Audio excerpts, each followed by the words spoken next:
Hello everyone, welcome to my class. I hope कि आप सबने अर्नेस्ट हेमिंग्वे का पहला लेक्चर जरूर देख लिया होगा।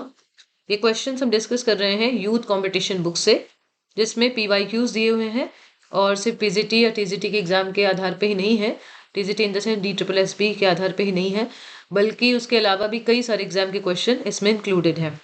तो ये जो सीरीज है, revision series for Ernest Hemingway on Ernest Hemingway, ये सभी के लिए बहुत हेल्पफुल होगी। और मुझे उम्मीद है कि जब आप रिवीजन कर रहे हैं तो आपको एक आइडिया मिल रहा है कि कहाँ से कैसे क्वेश्चन आपको प्रिपेयर करना है, क्योंकि यदि आप पीवाईक्यूज नहीं देखेंगे तो आपकी तैयारी अधूरी मानी जाएगी।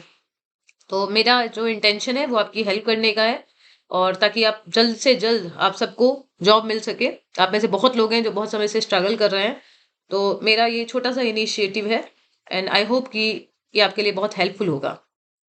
तो लास्ट क्लास में हमने क्वेश्चन डिस्कस किए थे क्वेश्चन 33 तक, और यहाँ तक मैंने एक्सप्लेन भी कर दिया था आपको, तो आप पिछली वीडियो देख सकते हैं जिन्होंने नहीं देखी है। आज हम डिस्कस करेंगे क्वेश्चन नंबर 34 से। ठीक है। What played the most important part in shaping Ernest Hemingway's literary creations like Farewell to Arms? तो मैंने आपको बताया था कि इन्होंने एज एन एम्बुलेंस ड्राइवर इन्होंने वर्क किया है, मतलब सर्व किया है, नॉट वर्क किया है, आर्मी में। और जो फर्स्ट वर्ल्ड वॉर का टाइम था उस दौरान इनका जो एक्सपीरियंस रहा है, उस एक्सपीरियंस को इन्होंने अपने novel a farewell to arms में बैकग्राउंड के तौर पे दिया है। ठीक है। जो स्टोरी है ये ऑटोबायोग्राफिकल भी है, ये भी क्वेश्चन बनता है। तो यहाँ पे जो कैरेक्टर है, expatriate American Henry, Frederic Henry, and nurse हैं कैथरीन बार्कले। ठीक है। कैथरीन बार्कले एक नर्स पे आधारित है, इनकी रियल लाइफ की घटना पे आधारित है, अब कह सकते हैं। कुरोवस्की नाम से एक लेडी थी जिनसे वो मिलते हैं, वो भी नर्स थी, और he fell in love with her. ठीक है। बट उनकी जो ये लव स्टोरी थी वो पूरी कंप्लीट नहीं हुई, हम कह सकते हैं। तो यहाँ पे भी हमें वो दिखता है कि कैथरीन बार्कले की डेथ हो जाती है लास्ट में, एंड हेनरी लास्ट में अकेले ही रह जाते हैं। तो उसी पे आधारित है स्टोरी, तो आप लोग इसको जरूर पढ़िएगा डिटेल में। इस नॉवेल की सेटिंग एग्जाम में पूछी जाती है Italian campaign of world war 1, क्योंकि इनके नॉवेल स्पेनिश सिविल वॉर पे भी बेस्ड है, तो आपको हर नॉवेल की सेटिंग जरूर याद रखनी है, बैकग्राउंड जरूर याद रखना है। ठीक है। और इनका एक्सपीरियंस ऑफ वॉर कहीं ना कहीं इनके नॉवेल्स के लिए बैकग्राउंड रहा है। इस नॉवेल में सिनिकल सोल्जर्स थे जो फाइट कर रहे थे, एंड डिस्प्लेसमेंट भी हमें देखने को मिलता है। डिस्प्लेसमेंट मतलब व्यक्ति अपने जो मूल जो जन्म का जो जगह है ना, वहां से डिस्प्लेस होकर कोई और जगह चला गया है। ठीक है। The old man and the sea, ये नॉवेल किसने लिखा है? तो अर्नेस्ट हेमिंग्वे ने लिखा है। और इसमें हमें इनकी नैरेटिव स्किल दिखती है, powerful style, mastery of the art of narration, ये हमें दिखती है। इसके अलावा सैंटियागो कोड हीरो का एक बहुत बड़ा एग्जाम्पल है। कोड हीरो का मतलब ऐसा होता है कि ऐसा कैरेक्टर जो लाइफ की सफरिंग को झेलता है इन द सेंस उसका डट के सामना करता है, और इनएविटेबल डिफीट को भी करेज के साथ, डिसिप्लिन के साथ एंड ग्रेस अंडर प्रेशर के साथ सामना करता है। जैसे हमने देखा कि यहाँ पे सैंटियागो फिश के साथ, मर्लिन के साथ लड़ाई कर रहे थे, लड़ाई इन द सेंस कि उसे पकड़ने की कोशिश कर रहे थे, बट वो फिश उनकी पकड़ में ही नहीं आ रही थी, बट उन्होंने हार नहीं मानी। लास्ट में वो हीरो की तरह आते हैं, तो ये कोड हीरो है। ठीक है। Which of the following is not Hemingway's work? तो मॉबी डिक इनका वर्क नहीं है। मॉबी डिक लिखा है किसने? हरमन मेलविले ने। काफी इंपॉर्टेंट राइटर है अमेरिकन लिटरेचर में। 1851 में पब्लिश होता है during the period of American renaissance. Okay.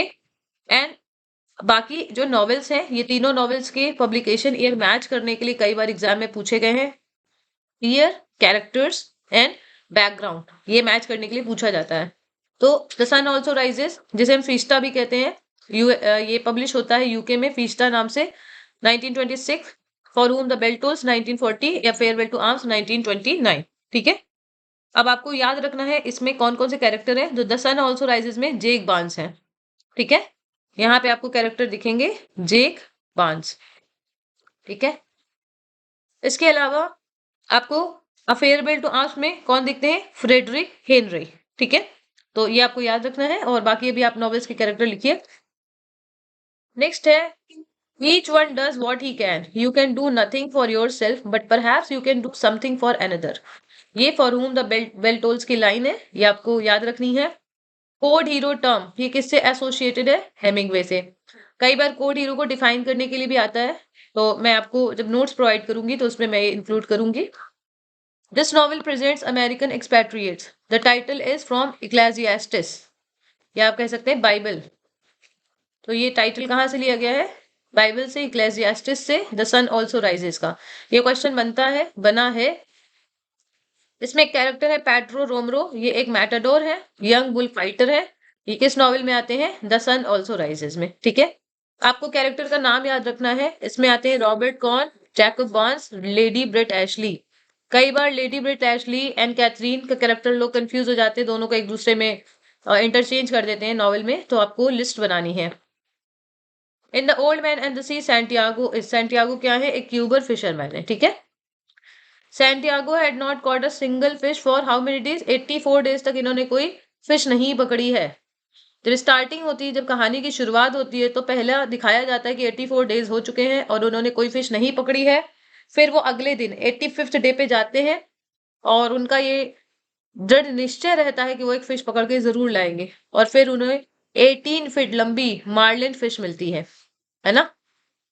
और इसे पकड़ने में भी उन्हें लग जाते हैं 85, 86, 87 डे। कब पकड़ते हैं? 3 दिन में पकड़ते हैं। 87 डे पे उसे पकड़ते हैं, मतलब मरती नहीं है वो, है ना। उसे प्रॉपरली वो पकड़ नहीं पाते, वो फिश अपनी तरफ स्ट्रगल कर रही है और ये अपनी तरफ। इसलिए इस फिश को ये माई ब्रदर भी बोलते हैं। इन्हें ऐसा लगता है कि ये फिश बिल्कुल इनके जैसी हार नहीं मानेगी, है ना। और 88th डे में इनका लास्ट का जो नॉवल का जो सीन दिखाया जाता है कि 88 डे है, वो अपने घर अब लौट चुके हैं। और लौटते लौटते उन्हें मतलब रात के टाइम ही जा रहे थे और सुबह हो गई उन्हें पहुंचते पहुंचते। तो फिर बाकी लोग देख रहे हैं कि ये फिश लेके आए हैं, और हालांकि वो फिश को शार्क ने खा लिया था। शार्क का एक बहुत बड़ा ग्रुप था जिसने अटैक कर दिया था। तो वो फिश अब थी नहीं, मतलब स्केल स्केल उसका बचा, सॉरी, उसका फ्लैश नहीं बचा था, स्केल्टन ही था उसका पूरा। अ, आप कह सकते हैं हड्डियां ही बची थी बस।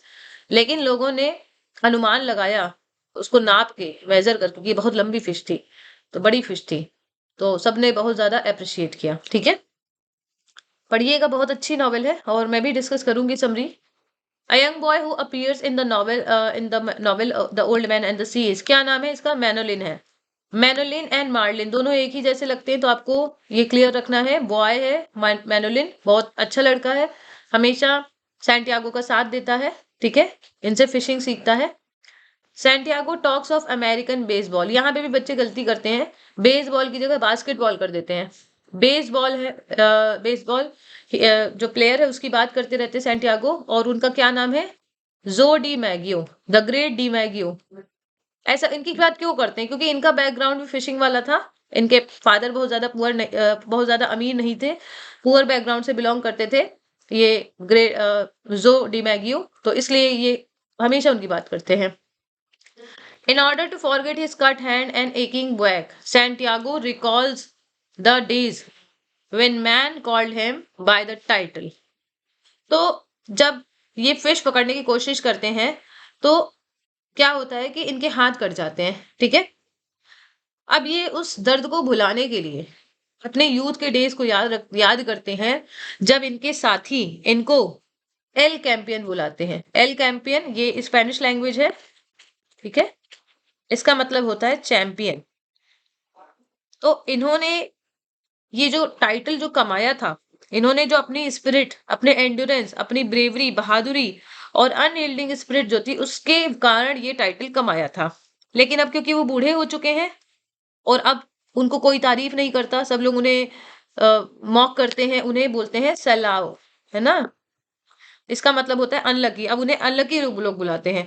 तो ऐसा होता है ना कि जैसे जब आपका जो ग्लोरियस टाइम है अगर वो चला जाता है, और अब जो आप टाइम बिता रहे वो आपके मन के अकॉर्डिंग नहीं है, तो आप क्या करते हैं? अपनी पुरानी बातें याद करते हैं कि एक ऐसा टाइम हुआ करता था जब लोग मुझे ऐसा कहते थे, या एक ऐसा टाइम हुआ करता था जब मेरे पास ये था, मेरे पास वो था। ऐसा करते हैं ना, क्यों? ताकि आप अपने आज के दर्द को भुला सकें। तो सेम है, सैंटियागो भी करते हैं। द मार्लिन जो है वो 18 फीट लॉन्ग है, और ये क्या है? ये एक फिश है। ठीक है, the old man and the sea was first publish in which magazine? तो लाइफ मैगजीन थी, आप याद रखिए, लाइफ मैगजीन थी। सितंबर 1952 में ये पब्लिश होती है। ठीक है, the novel the old man and the sea receive the Pulitzer prize for fiction. तो old man and the sea को पुलित्जर प्राइज मिलता है फिक्शन में। और किस ईयर में मिलता है ये बहुत इंपॉर्टेंट है आपके लिए। तो ईयर है 1953। ठीक है, क्या ईयर है? 1953। ओके, ये आप थोड़ा याद रखिए, मैंने बहुत ज्यादा ही क्लियर कर दिया है ना। ओके, नेक्स्ट देखते हैं।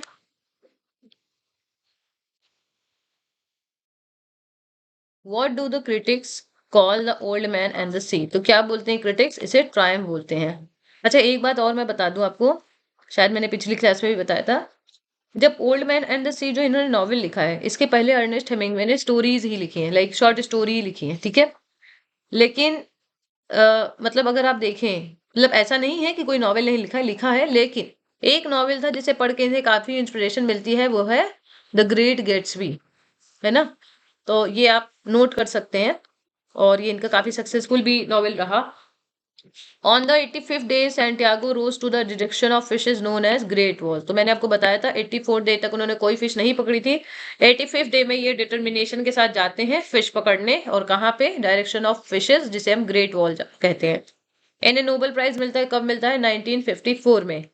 तो देखिए, एक मैं सजेशन आपको दूंगी, आप में से बहुत लोग हैं जो सिर्फ लेक्चर सुनते हैं, है ना, एक्टिवली पार्टिसिपेट नहीं करते हैं। एक्टिवली पार्टिसिपेट मतलब इन द सेंस कि आप एकदम कंसंट्रेटेड नहीं रहते हैं, कुछ काम कर रहे हैं, कुछ लेक्चर सुन रहे हैं।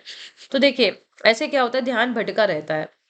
जब आप तैयारी कर रहे हैं, क्योंकि आप कोई छोटे मोटे एग्जाम की तैयारी नहीं कर रहे हैं, आप कॉम्पिटेटिव एग्जाम की तैयारी कर रहे हैं, तो आपका पूरा कंसंट्रेशन क्लास में होना चाहिए, और आपके पास पेन और कॉपी होनी चाहिए।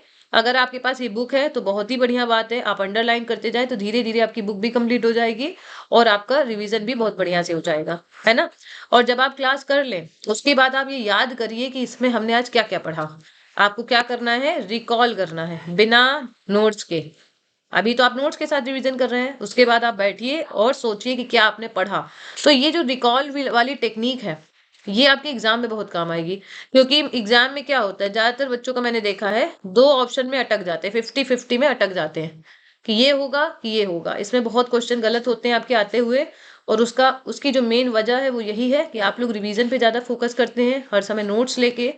अगर आप रिकॉल करें, एग्जाम में आपको नोट्स नहीं मिलेंगे रिवीजन के लिए, तो आपको अपनी मेमोरी बेस्ड ही आंसर लिखने हैं या टिक करने हैं। तो ये टेक्निक आप जरूर अपनाइए। मेरा पर्सनल एक्सपीरियंस है, बाकी आपको जैसा ठीक लगे, है ना। Ernest Hemingway for whom the bell tolls takes the title from. कहाँ से टाइटल आता है? तो टाइटल कहाँ से आता है, सेटिंग क्या है, कैरेक्टर, थीम, ये सब क्वेश्चन इंपॉर्टेंट है। जॉन डन की devotions upon emergent occasion meditation 17। ठीक है, मेडिटेशन 17 यहाँ से टाइटल आता है, तो आपको ये याद रखना है। ठीक है,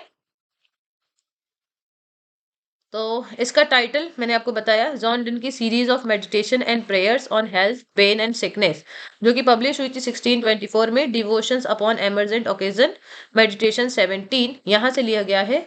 और इस स्टोरी में, इस नॉवेल में क्या स्टोरी है? रॉबर्ट जॉर्डन की है स्टोरी, जो एक यंग अमेरिकन है इंटरनेशनल ब्रिगेड्स में, और ये रिपब्लिकन गोरिल्ला से अटैच है। और कब तक? During the Spanish civil war. ठीक है, और उन्हें एज अ डायनामाइटर, डायनामाइटर क्या होते हैं? जो डायनामाइट से किसी भी कोई भी पार्टिकुलर चीज को एक्सप्लोड करते हैं। तो जैसे कि कोई बहुत बड़ी आप कह सकते हैं बहुत बड़ी रॉक है, या बहुत बड़ा कोई पहाड़ है, उसे एक्सप्लोड करना है तो डायनामाइट की हेल्प से होगा। तो उन्हें उन्हें एक काम दिया गया, एक ब्रिज ब्लो अप करने का, during an attack the city of Segovia. तो यहाँ पे स्टोरी पढ़िएगा डिटेल में। नेक्स्ट है मैनुलिन। मैनुलिन किसका नाम है? तो एक बॉय है, मैंने आपको बताया था बॉय है ना। ओके, और ये last major work of fiction है बाय हेमिंग्वे, जो इनकी लाइफ टाइम में पब्लिश हुआ, क्योंकि कुछ वर्क इनके पोस्टमसली भी पब्लिश है, और इसकी वजह से, इसका बहुत बड़ा कंट्रीब्यूशन रहा आप कह सकते हैं, इसकी वजह से इन्हें मिलता है नोबेल प्राइज। ठीक है, और पुलित्जर प्राइज भी मिलता है इस वर्क को। नोबेल प्राइज मिलता है 1940 में। आपको पता ही है स्टोरी क्या है। ओल्ड क्यूबन फिशरमैन है जो स्ट्रगल करते हैं एक जाइंट मार्लिन के साथ far out in the Gulf Stream off the coast of Florida. Okay, Hemingway का novel for whom the bell tolls, इसकी सेटिंग क्या है? Spanish civil war. ठीक है, Spanish civil war. A farewell to arms की setting है world war 1। याद है, Italian campaign, world war one. इसमें कैरेक्टर है रॉबर्ट जॉर्डन, अभी हमने पढ़ा है, पूरे वही सेम पॉइंट्स ही हैं। Publication year 1940। Which work of Hemingway was called the Bible of lost generation, बहुत इंपॉर्टेंट है।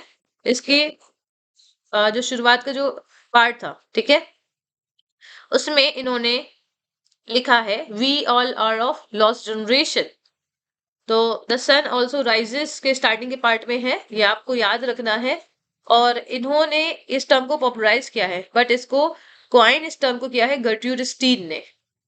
अगर बात की जाए लॉस्ट जनरेशन का मतलब क्या है, तो वर्ल्ड वॉर वन के टाइम पे जो भी यूथ रहे हैं, जिन्होंने वॉर का एक्सपीरियंस किया है, जो वॉर का जो उस समय एटमॉस्फेयर था उसे देखा है, तो उस समय वो लोग इमोशनली एकदम खाली हो चुके थे, मॉरली डिसइल्यूजन्ड हो चुके थे, ठीक है, और उनकी लाइफ में कोई मीनिंग ही नहीं रह गई थी, कोई पर्पस ही नहीं रह गया था।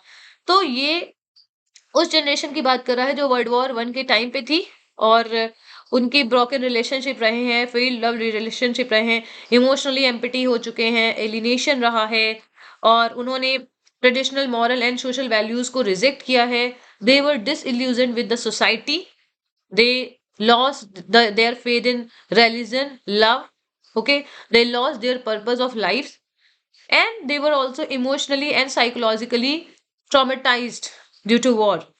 तो ये लॉस्ट जनरेशन है, ये आपको याद रखना है, और यंग पीपल के लिए ये टर्म यूज किया गया था। इसको पॉपुलराइज किसने किया है और इसको क्वाइन किसने किया है, ये दोनों क्वेश्चन इंपॉर्टेंट है।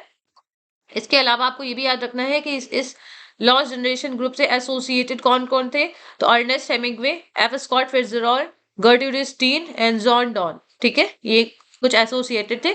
बाकी आप डिटेल में इसको एक बार और देख लीजिएगा। एंड ये पहला नॉवेल था जिसने इस टर्म को पॉपुलराइज किया, आप कह सकते हैं, इसीलिए इसे बाइबल ऑफ जनरेशन भी बोला जाता है, ठीक है। तो ये कुछ पॉइंट्स आपको याद रखने हैं। अब देखिए, the old man and the sea fetch Nobel prize for Hemingway, the protagonist is, protagonist कौन है, इसके क्यूबन फिशरमैन सैंटियागो नाम है। ये क्वेश्चन मोस्ट रिपीटेड क्वेश्चन में से एक है, तो आप इसको जरूर याद रखेंगे। आपको आसान लग रहा है, लेकिन एग्जाम में आसान क्वेश्चन ही गलत होते हैं, जो मैंने कई बार देखा है। तो आसान को आप हल्के में मत लीजिए, आसान से गलतियां होने की संभावनाएं ज्यादा रहती हैं, ठीक है। पुलित्जर प्राइज 1953 में मिलता है, एंड नोबेल प्राइज मिलता है 1954 में। ओके, नेक्स्ट देखते हैं। I wish I had the boy to help me and to see this, ये सैंटियागो कब बोलते हैं, जब वो मार्लिन को पकड़ते हैं, उस फिश को पकड़ते हैं, तो वो ये कहते हैं कि काश वो बॉय मेरे साथ होता, क्योंकि मार्लिन इनके साथ जाने को बोल रहा था। मैनोलिन, नॉट मार्लिन, देखिए मैं भी कंफ्यूज हो गई।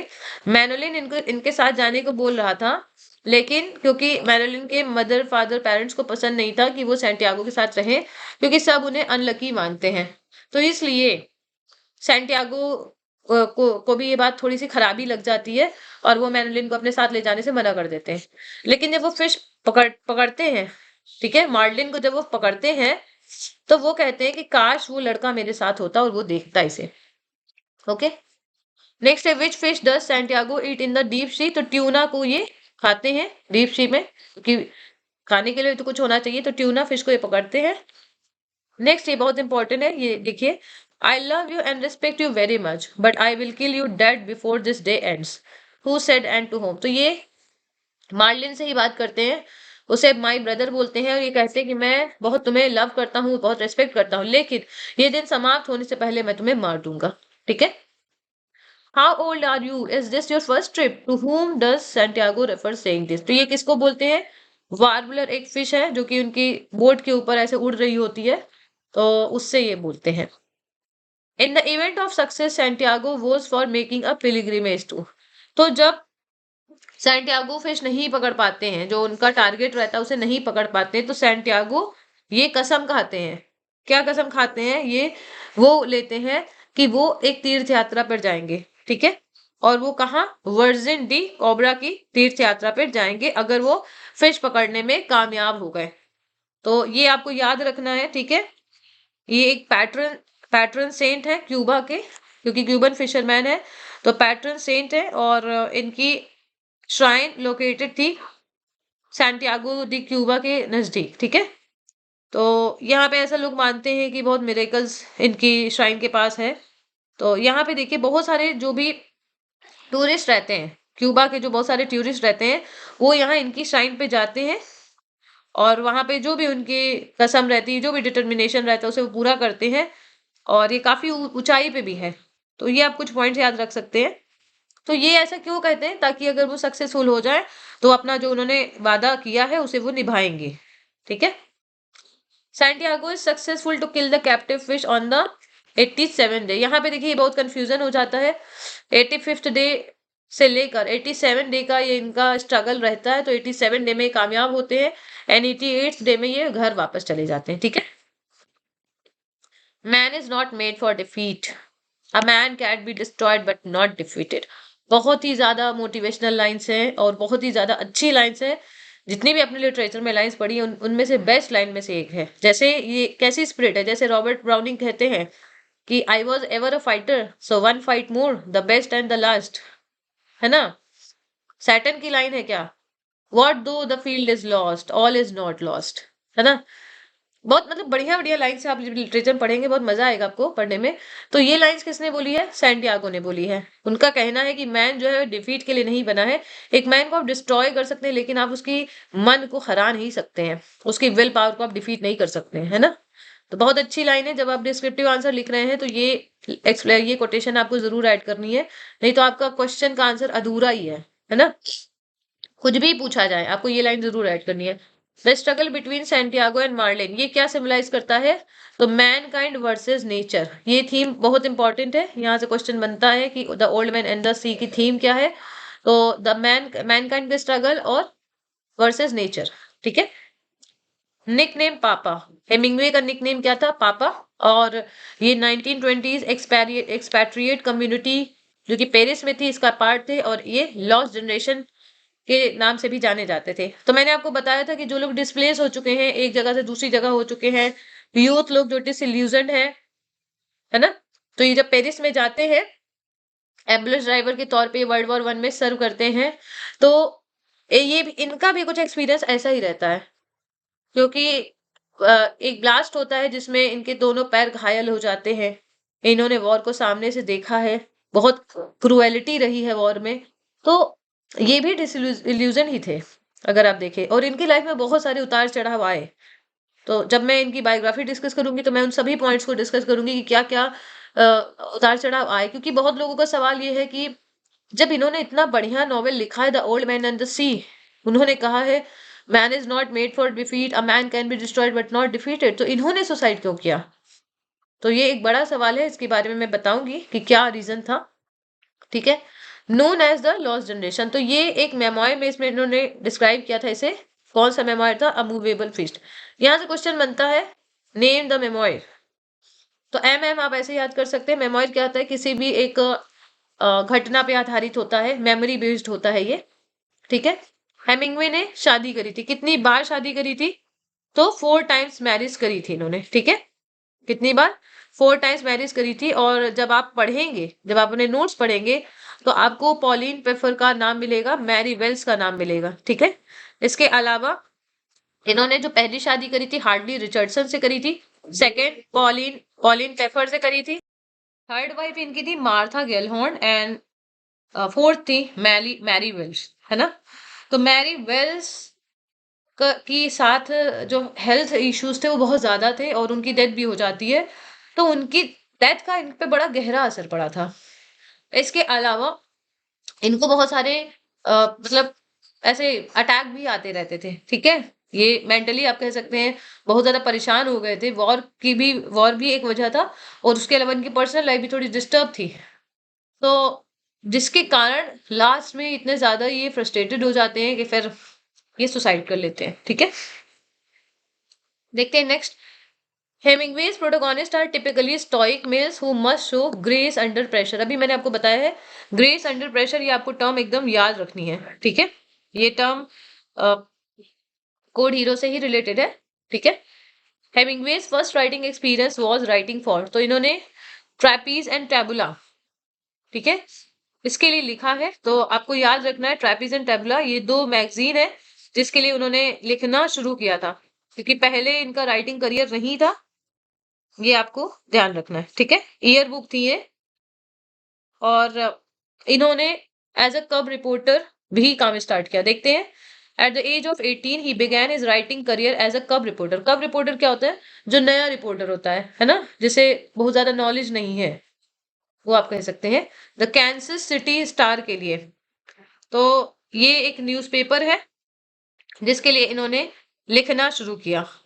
जर्नलिज्म में भी इन्होंने अपना करियर आप कह सकते हैं ट्राई किया। इनएक्सपीरियंस न्यूज़पेपर रिपोर्टर थे ये। Hemingway was awarded from the Italian government for dragging a wounded Italian soldier to safety in spite of his own injuries. तो इन्हें सिल्वर मेडल ऑफ मिलिट्री मिलता है। और मैंने आपको बताया था कि जब ये वॉर में थे तो एक ब्लास्ट हो गया था जिसके कारण इनके दोनों पैर घायल हो गए थे। बट उसके बावजूद भी इन्होंने हार नहीं मानी और एक इटालियन सोल्जर को बचाया, जिसकी वजह से इन्हें सिल्वर मेडल ऑफ मिलिट्री मिलता है। और इनकी उम्र इस समय मात्र 18 साल की थी, ठीक है। और इनका एक स्टेटमेंट है जो आप सुन लीजिए, आपको आइडिया लगेगा। ये कहते हैं, when you go to war as a boy you have a great illusion of immortality. Other people get killed, not you. Then when you are badly wounded the first time you lose the illusion and you know it can happen to you. तो ये आपने पढ़ा है ना, arms and the man. वहां पे भी कुछ ऐसा ही वॉर का इल्यूजन जो है वो दिखाया गया कि कैसे ब्लंटली ने रैना का इल्यूजन तोड़ा था। वैसा ही है इसमें। What was Ernest Hemingway's role in world war one? तो एम्बुलेंस ड्राइवर थे ये, बताया मैंने आपको। और इन्होंने रेड क्रॉस रिक्रूटमेंट में ट्राई भी किया एज अ सोल्जर, लेकिन इन्हें सफलता नहीं मिली। ऐसा बोला गया कि इनकी आई साइट वीक है। और फिर इन्होंने इटली में एज एन एम्बुलेंस ड्राइवर सर्व किया था वर्ल्ड वॉर वन में। एम्बुलेंस ड्राइवर मतलब कि जो सोल्जर्स घायल हो जाते उन्हें ले जाने का काम इन्होंने किया था। Which novel got Ernest Hemingway the Pulitzer prize? The old man and the sea से इन्हें पुलित्जर प्राइज मिलता है 1953 में, ठीक है। नेक्स्ट क्वेश्चन देखते हैं। Just a minute. Yes, when did Ernest Hemingway get the Nobel prize? 1954 में नोबेल प्राइज मिला। मुझे उम्मीद है कि आप लोग चीजों को याद कर पा रहे हैं, क्योंकि मैं एक्सप्लेन करते जा रही हूँ आपके साथ। सिर्फ टिक द करेक्ट आंसर मेरा एक तरीका नहीं है बताने का। और ये इसलिए है, एक्सप्लेन मेरा करना इसलिए है क्योंकि मैं चाहती हूँ कि आप पढ़ें तो आपको याद हो जाए चीजें। अर्नेस्ट हेमिंग्वे, विलियम फॉकनर, दो ऐसे राइटर हैं जिसमें बहुत ज्यादा स्टूडेंट कंफ्यूज होते हैं। तो मेरा जो इंटेंशन है केवल यही है कि आप लोगों का जो भी डाउट्स है वो क्लियर हो जाए और आपको याद हो जाए, क्वेश्चन आपसे गलत ना हो। Whose wife disliked Hemingway from the very beginning? तो फिट्जराल्ड की वाइफ जेल्डा इनको नापसंद करती थी।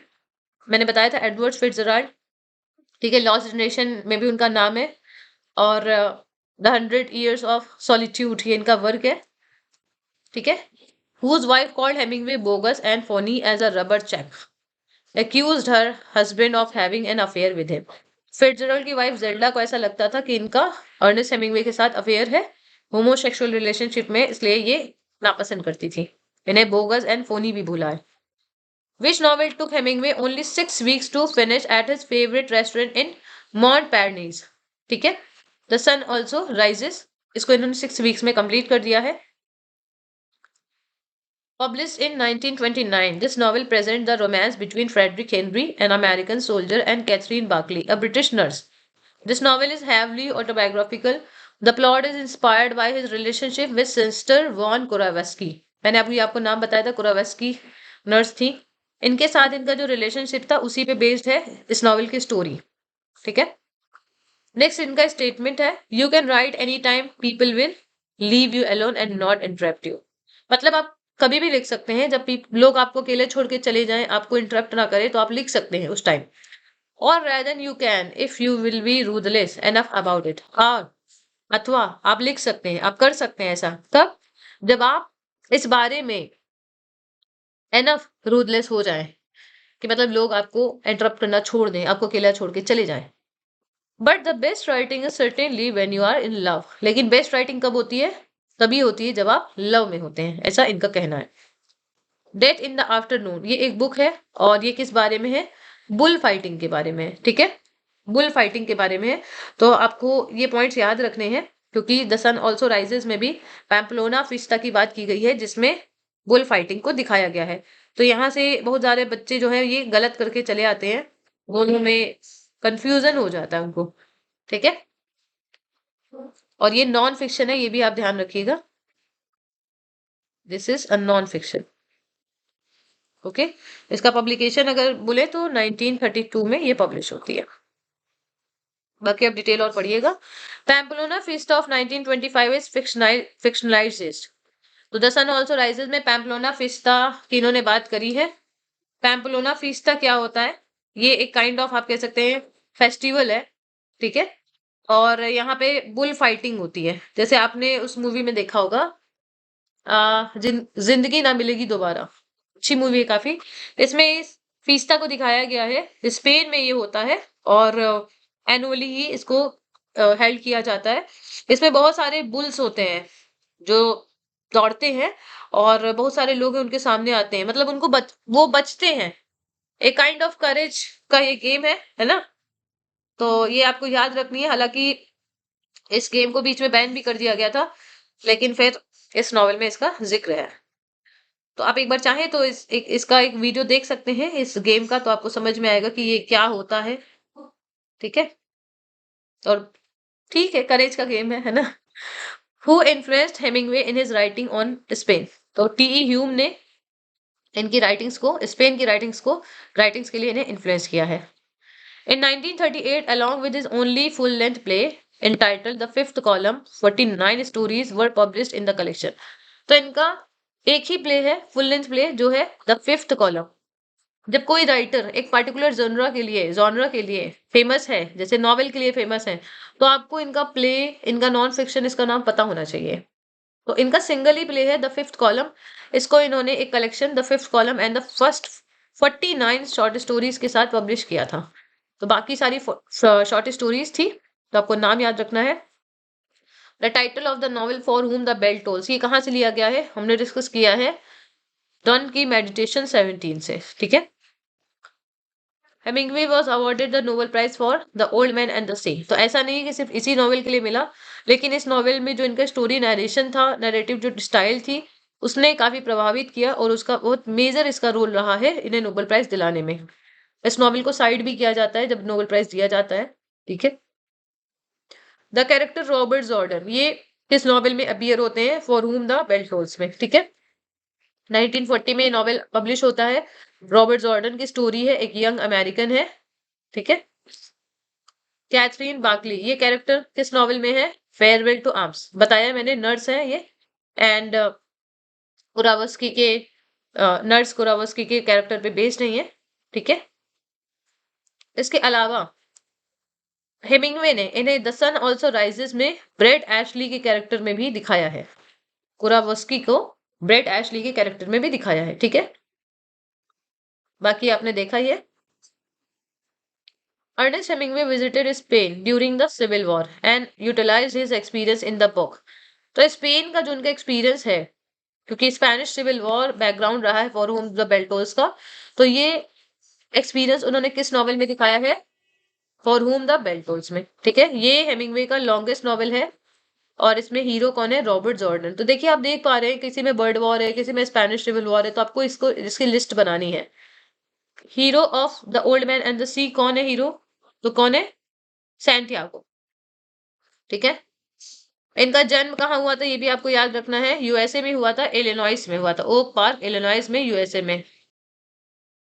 नेक्स्ट क्वेश्चन है which of the following statement is correct?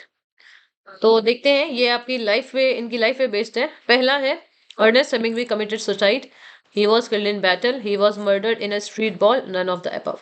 तो देखिए, अभी हमने आपको बताया ही है, इन्होंने सुसाइड कमिट किया था, शॉर्ट गन से अपने को मार लिया था। ठीक है, 1961 में। इन्हें बैटल में नहीं मारा गया था, ये घायल हो गए थे बैटल में, मतलब वॉर में, नॉट बैटल। एंड यहाँ पे murdered in a street ball, ये क्रिस्टोफर मॉर्लो की घटना है लाइफ की। ठीक है, एक मतलब झगड़ा सा हो गया था, जैसे होता नहीं कई सारे लड़कों के बीच झगड़ा सा हो जाता है, तो अ, उसमें इनकी डेथ हो गई थी। ठीक है, ओके। इन्होंने एक घर खरीदा था इदाहो में, कैचम इदाहो में, जहां पे इन्होंने सुसाइड कर लिया था 1961 में। तो आपको ये प्लेस याद रखना है। हेमिंगवेज अ फेयरवेल टू आर्म, इसकी सेटिंग कहाँ है? इटली में है, वर्ल्ड वॉर 1 इटालियन कैंपेन है। तो ये देखिए, ये क्वेश्चन थोड़ा ऐसा है कि आप कंफ्यूज हो सकते हैं कि कहाँ है, ये तो मैंने पढ़ा नहीं, ऐसे आपको लगेगा, पर ऐसा नहीं है, आपने पढ़ा सब है लेकिन आप कनेक्ट नहीं कर पा रहे। इटालियन कैंपेन है, world war 1, published in 1921, first person narration है, अमेरिकन फ्रेडरिक हेनरी है जिन्होंने as a lieutenant ambulance corps में सर्व किया था इटालियन आर्मी में, ठीक है। लेफ्टिनेंट की स्पेलिंग एग्जाम में कई बार पूछी जाती है, LIEUTENANT, ठीक है। इनका मैन एट वॉर ये क्या है? ये कलेक्शन है शॉर्ट स्टोरीज का, बहुत इंपॉर्टेंट है, ठीक है। इसमें एंथोलॉजी है वॉर स्टोरीज की, और ये आइडिया जो है विलियम कॉजलैंको ने दिया था, उसी पे आधारित ये शॉर्ट स्टोरी का कलेक्शन है, ठीक है। सैंटियागो हीरो है किस नॉवेल के? The old man and the hero के, हमने डिस्कस किया है, ठीक है। ये एक ऐसे इंसान है जो हर चीज में प्राइड महसूस करते हैं, जो भी ये करते हैं। बोस्टफुल मैन नहीं है ये, एक्सेसिव प्राइड से भरे हुए हैं, मतलब प्राइड इन द सेंस कि उन्हें जो भी काम करते हैं उसमें वैलर फील होता है, घमंड वाला प्राइड नहीं, ठीक है। कौन सा वर्क है which was left complete because of Hemingway sudden death? ये इंपॉर्टेंट है, कोई भी वर्क जो पॉस्टमस पब्लिश्ड है या इनकम्प्लीट रह जाए वो आपको याद रखना है। द गार्डन ऑफ ईडन, ठीक है, द गार्डन ऑफ ईडन ये इनकम्प्लीट रहा क्योंकि इन्होंने सुसाइड कर लिया था। तो यहां से देखिए, आपको वर्क की लिस्ट बनानी है।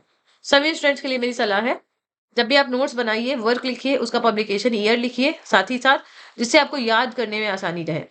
अच्छा, इनकी जो शॉर्ट स्टोरी की कलेक्शन है वो मैं अभी आपको बता देती हूँ। In our times, publish in 1925, men without women अभी हमने डिस्कस किया है, आई थिंक, है ना? Yes, men at war discuss किया है। मैन विदाउट वुमेन ये भी है, और द स्नोज ऑफ किलिमंजारो ये काफी इंपॉर्टेंट है। नॉन फिक्शन में इनका death in the afternoon, green hills of Africa, a movable feast, ये आपको याद रखना है, ठीक है। और इसके अलावा और तो नॉवेल्स मैंने डिस्कस किए ही हैं, ठीक है। द गार्डन ऑफ ईडन ये मैंने बता दिया आपको। विच of the following novels of Hemingway deals with his actual disappointing experience of love and war, बहुत इंपॉर्टेंट है। एक्चुअल डिसअपॉइंटिंग एक्सपीरियंस ये आपका कीवर्ड है। तो across the river and into the trees, ये आपको याद रखना है। Across the river and into the trees, इसमें ये अपनी खुद की स्टोरी डिस्कस करते हैं लव एंड वॉर की, ठीक है। जिसमें एक एजिंग मिलिट्री ऑफिसर है जो रेनेटा नाम की गर्ल से लव करता है, he fell in love with her, और ये एक्सपीरियंस काफी अच्छा नहीं रहा है, आप कह सकते हैं, ठीक है। इस नॉवेल की मैं बात करूं तो इसमें कैरेक्टर है कॉलोनल रिचर्ड कैंटवेल, एक अमेरिकन आर्मी ऑफिसर है, उन्हें एक हार्ट डिजीज होती है, और वो एक यंग इटालियन वुमेन रेनाटा से मिलते हैं, और ये एक यूथ वर्सेस ओल्ड एज है, मतलब यूथ वर्सेस ओल्ड एज, मतलब कि वो लड़की यंग है और ये ओल्ड है, एज इनकी ज्यादा है, ओल्ड नहीं मतलब एज इनकी ज्यादा है, ठीक है।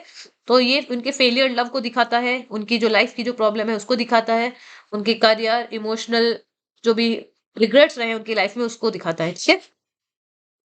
और अपनी पूरी इस नॉवेल में वो अपने वॉर के जो एक्सपीरियंस रहे हैं, जो विक्ट्रीज रही हैं, उन सबको याद करते हैं, ठीक है। फ्रेडरिक हेनरी ये किस नॉवेल के कैरेक्टर है? A farewell to arms, driver है इटालियन आर्मी में, भी मैंने डिस्कस किया है, ठीक है। Who is old man in the old man and the sea, LT में आया है क्वेश्चन। तो ओल्ड मैन कौन है? सैंटियागो। काउंट ग्रेफ कैरेक्टर है किसमें है?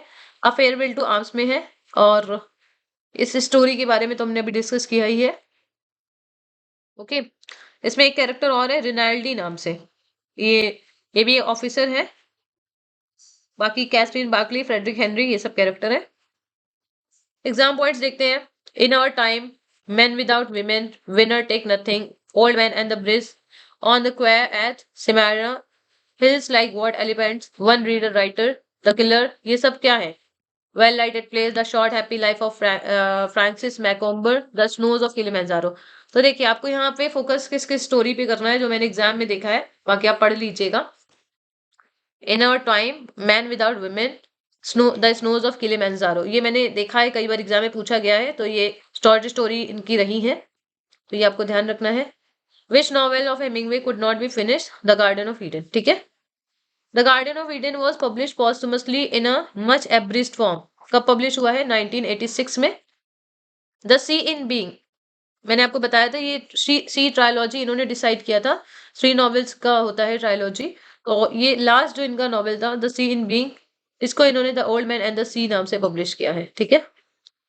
अभी देखिए यहाँ पे लिखा है the sea when young, the sea when absent, और थर्ड नॉवेल था द सी इन बीइंग, जिसको इन्होंने the old man and the sea नाम से पब्लिश कर दिया है। तो ये ट्रायोलॉजी इन्होंने डिसाइड करी थी। नेक्स्ट है the setting of the novel across the river and into the trees, इसकी सेटिंग कहाँ है? पोस्ट वर्ल्ड वॉर 2 वेनिस में सेटिंग है, ठीक है। कोलोनल कैंटविल एंड रेनाटा, अभी मैंने डिस्कस किया है, ये दोनों कैरेक्टर आते हैं across the river and into the trees में, 1950 में पब्लिश होता है। Some American newspaper published mistakenly the obituary of an American novelist thinking he was no more, तो ये किसके बारे में है? हेमिंगवे के बारे में, ठीक है। उनको मतलब एयरप्लेन क्रैश हुआ था, तो हालांकि बच गए थे, बट लोगों को लगा कि इनकी डेथ हो चुकी है। तो ओबिचुरी क्या होता है? जैसे शोक संदेश, है ना। Who could not go to Stockholm to accept his Nobel prize, तो जब इन्हें नोबेल प्राइज मिलता है तो ये स्टॉकहोम नहीं जा पाते। स्टॉकहोम स्वीडन, यहाँ पे नोबेल प्राइज दिया जाता है हर साल 10 दिसंबर को, ठीक है।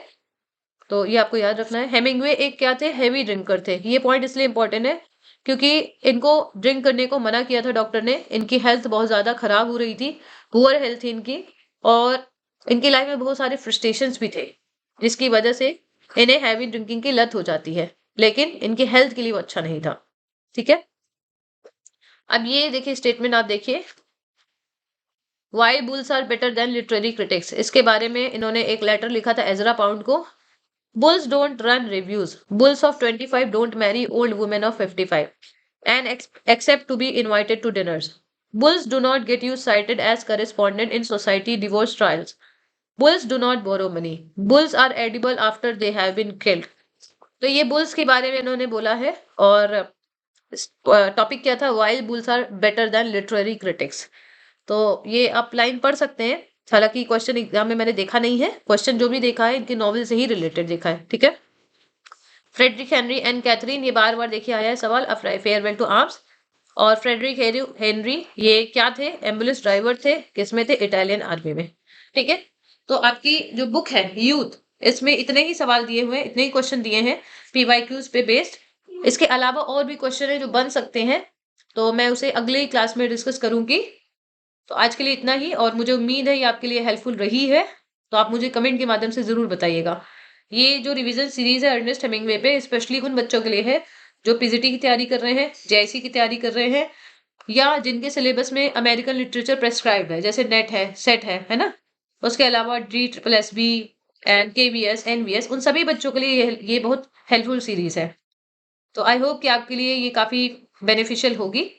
तो मिलते हैं नेक्स्ट क्लास में। Thank you all, take care.